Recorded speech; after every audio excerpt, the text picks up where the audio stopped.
Today we're going to learn how to swear like the British. Lovely. But if you're a bit sensitive and swearing's not your thing, simply cover your ears. Hello, I'm Kate and this is Anglophenia. Now there are loads of swear words that us Brits use, like blimey, sodding, bloody and for goodness sake. I probably shouldn't use the word I was going to there. Okay, let's start with bloody, as in, what a bloody mess we've gotten ourselves into, Geoffrey, or stop bloody swearing. There is more than one theory as to how the word bloody came into the English language. Some say it came from the rowdy aristocratic youths of the 17th and early 18th centuries, who were known as bloods and were often very drunk. Hence the phrase bloody drunk, shortened from as drunk as a blood. It is also said that bloody is a direct translation of the German word blutig and was brought back at the end of the 16th century by Englishmen fighting in the Low Countries and was used in the same way, to add emphasis to words. Bloody had been a fairly normal everyday word up until the 1750s, when it started to be considered a swear word and became unprintable owing to a mistaken belief that it referenced the blood of Christ and was blasphemous. During Victorian times, the word bloody was deemed offensive amongst the higher classes, as it was more commonly used by the poor. As a result, several other words were used to replace it, including blimey, blasted, bleeding, blinking, blinding, blooming and blessed, which incidentally were also the rejected names of the 7 dwarfs. It's true. My favourite swear word is bollocks, which is a modern version of the Anglo-Saxon word ballocks, which had the same meaning. Bollocks is a very versatile word. It can be used if something goes wrong. I've run out of milk. Bollocks. It can be used to suggest that somebody might be telling a lie. We've run out of milk. Bollocks, I can see you hiding it behind your back. It can also mean that something is amazing. This milk is so tasty, it's the bollocks.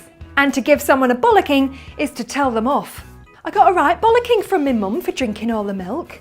But if something is the best of the best, it's the dog's bollocks, which is why I now feel even more guilty about getting Snowy neutered.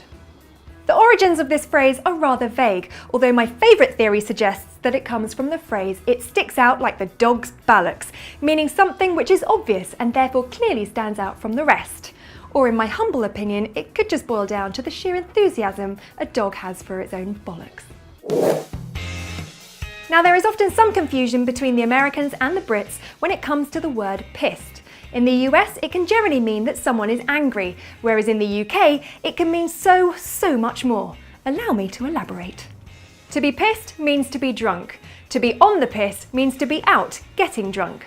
Telling someone to piss off means they should go away, but to be pissed off has the same meaning as it does in America, which is to be annoyed with someone.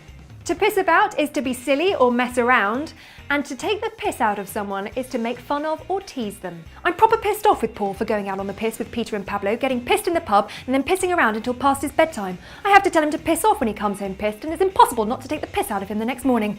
Got it? Good. Next up, it's sod. Now a piece of sod is commonly known as a piece of soil with grass on it, but like bollocks, it's a rather versatile curse word. Team it with off and you can tell someone to go away, as in, will you just sod off? A person can also be a sod, as in, that inconsiderate sod nearly revealed the ending of Game of Thrones Season 4. Oh.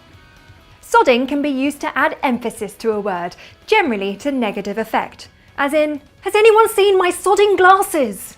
Sod it! Is an exclamation of frustration and is often used instead of stronger, more offensive words. Sod all means hardly anything, a bit like when the Brits leave a tip in a restaurant.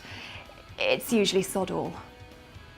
Sod's law is the rule that when something can go wrong, it will. It's a drearier, more pessimistic and generally less upbeat version of the American Murphy's Law. Well, what did you expect from us Brits? A cheery, sunny outlook on misfortune? Yeah, it's never going to happen. But when Sod's Law graces you with a heap of well-timed bad luck, you now have a plethora of new profanities to shout. You could even say them in a British accent.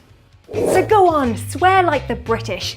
Swearing has been scientifically proven to ease pain and can even help people bond. So with that in mind, you should probably sod off. But said with hugs. And before you do, why not let us know your favourite British swear words in the comments? And subscribe for more episodes. You can tweet us at Anglophenia and follow us on Facebook too. Ooh, this one is flipping brilliant. I swear you're gonna love that one. Oh, that one is f***ing amazing.